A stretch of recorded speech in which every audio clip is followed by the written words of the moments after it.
Hello മക്കളെ, അസ്സലാമു അലൈക്കും. ഇന്ന് ഞാനൊരു വജ്ജുമുളക് പൊരിക്കണ വീഡിയോ ആണ് കേട്ടോ. അപ്പോൾ ഇതെല്ലാവർക്കും ഇഷ്ടമാവും വിചാരിക്കണ്. അപ്പോൾ എങ്ങനെയെന്ന് നോക്കാം. അപ്പോൾ മുളക് കഴുകിയെടുക്കുക, എന്നിട്ട് നമ്മളതൊന്ന് ഇങ്ങനെ നീളത്തിൽ കീറിയിട്ട് അതിൻ്റെ ഉള്ളിലേക്ക് നല്ല ഉപ്പ് തേച്ച് കൊടുക്കണം കേട്ടോ. കുറച്ച് കൂടുതലായിട്ട് തന്നെ ഉപ്പ് തേച്ച് കൊടുക്കണം, അപ്പോഴേ ടേസ്റ്റ് ഉണ്ടാവുള്ളൂ. അപ്പോൾ നമുക്ക് ഇതേപോലെ അതിൻ്റെ ഉള്ളിലേക്ക് ഇങ്ങനെ ഉപ്പ് നല്ല തേച്ച് കൊടുക്കുക. എന്നിട്ട് നമുക്കിത് പൊരിച്ചെടുക്കണം കേട്ടോ. അപ്പോൾ എല്ലാത്തിനും ഉപ്പ് തേക്കട്ടെ. അപ്പോൾ അത് എല്ലാത്തിനും ഞാൻ ഉപ്പ് തേച്ചു കേട്ടോ. ഞാൻ ഒരു ചട്ടി വെച്ചിട്ട് നമുക്കിത് പൊരിച്ചെടുക്കണം. അപ്പോൾ ഏത് ചട്ടി വെച്ചു കേട്ടോ. ഈ ചട്ടിയല്ല കേട്ടോ. ഈ ചട്ടിയിൽ ഇത് കൊള്ളണില്ല, നീളം കുറച്ച് കൂടുതലായത് കേട്ടോ.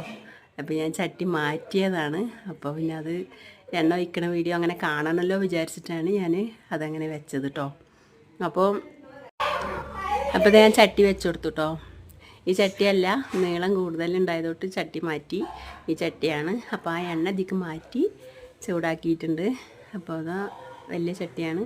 അങ്ങനെ നീളത്തിൽ നമ്മൾ ഒക്കെ വെച്ച് കൊടുത്തു, അതേപോലെ വെച്ച് കൊടുത്തു. നമുക്ക് അങ്ങോട്ടും ഇങ്ങോട്ടും തിരിച്ച് മറിച്ച് വിട്ടിട്ട് നല്ലവണ്ണം വേവിച്ചെടുക്കണം കേട്ടോ. കുറച്ച് എണ്ണ പാകത്തിന് ഒഴിച്ച് കൊടുക്കുക.